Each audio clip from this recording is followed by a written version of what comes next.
If there's one common complaint about electric cars, it's that they take a long time to charge.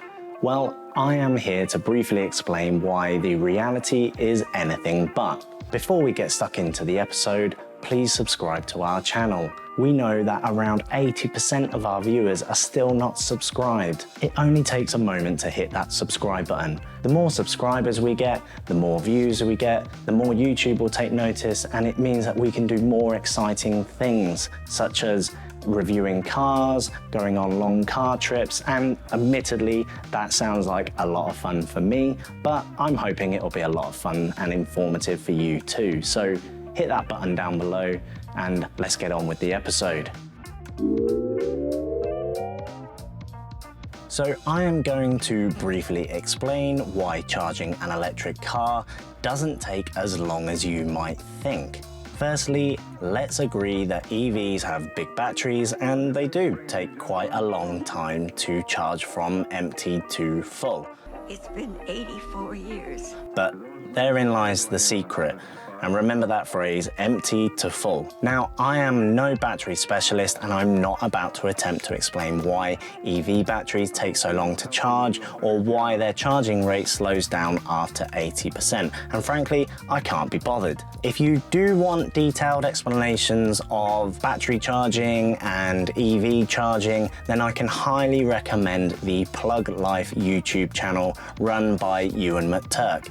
Now, he is a battery specialist, so he knows all about this stuff. Definitely go and check his channel out. He does some brilliant videos explaining all about EVs and battery technology, so you'll find a link to his channel in the description below. In addition, the world of battery technology is changing all the time, so I wouldn't be surprised if in a few months or a couple of years this video is completely out of date and we won't be having these sorts of discussions about charging EVs. But we are where we are, so let's dive in. Manufacturers must provide customers with accurate information on charge times, just like a mobile phone manufacturer would. The easiest figure to quote is empty to full charge time, or empty to 80%, which is usually anything upwards of 5 hours depending on the battery size. Armed with this information, many people jump to the conclusion that to use an electric car, you have to sit there for 12 hours before you can actually drive the thing. This couldn't be further from the truth. The reality of EV charging is most people will only ever top up the battery 2 or 3 times a week overnight. You see, I can confidently say you will never charge an electric car from 0 to 100%, not unless you set out specifically to do so. The average UK driver covers less than 30 miles a day, so assuming your daily drive is the same most days, then the battery only needs to recover those 30 miles you've used, or perhaps 60 miles if you don't charge it for a couple of days. In fact, drivers with bigger battery EVs can go days without plugging in at all. Think of it like your mobile phone. They don't have humongous batteries because that would make them heavy, and frankly they don't need huge batteries as they are regularly charged. It might take 90 minutes or more to charge from empty to full, but how often do you run your phone battery down to empty? That's inconvenient and just bad planning. If you ran the battery down to 0, the phone is unusable unless you're sat by the plug socket.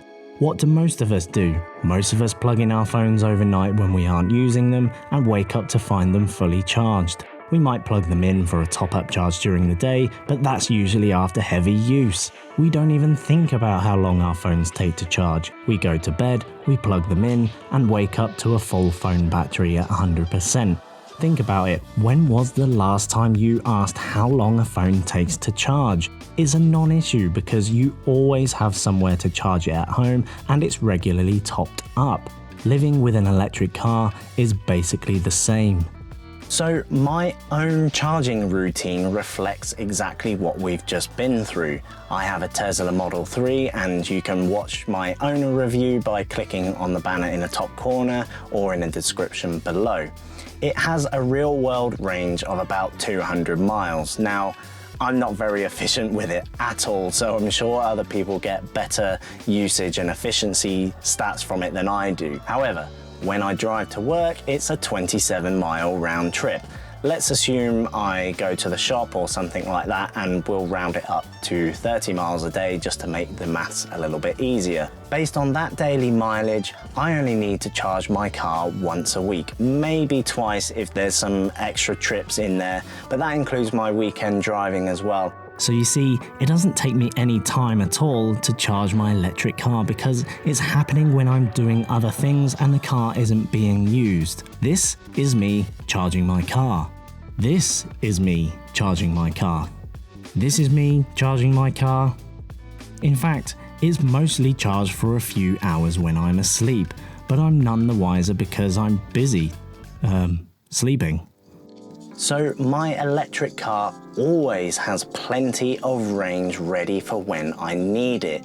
I have never ever had to sit in my living room waiting for the car to have enough charge or range for me to then use it. I spend a couple of minutes max each week using my charging app just to get the most out of it and the most out of our off-peak energy tariff. Now, I know lots of EV drivers who don't even bother with that. They set up their EV and they set up their EV charging app or whatever it is they're using once, and then they just leave it. So all they ever do is plug it in once or twice a week and that's it, job done. If anything, I save time compared to going to a petrol station and filling up there.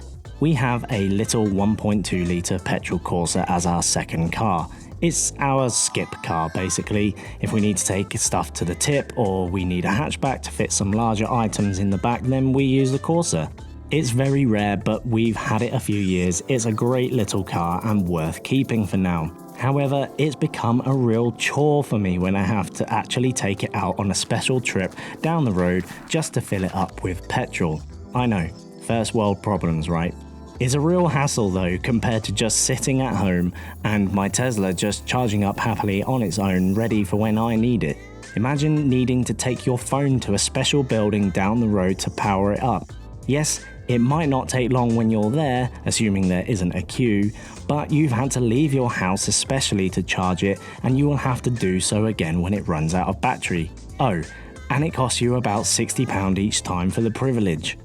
I hope this video has been helpful in explaining why charging an electric car doesn't take that long at all and is actually really convenient. If you found it helpful and you'd like to see more content like this, please give this video a thumbs up. So just hit that button down below. It really helps the channel out. If you have any questions or you'd like to share your own EV experience, you know, if you thought before you got your electric car that charging it was going to be a real problem or a real challenge, and then you found out that actually it's been really easy, I'd love to know about your experience. So please leave them in the comments section down below.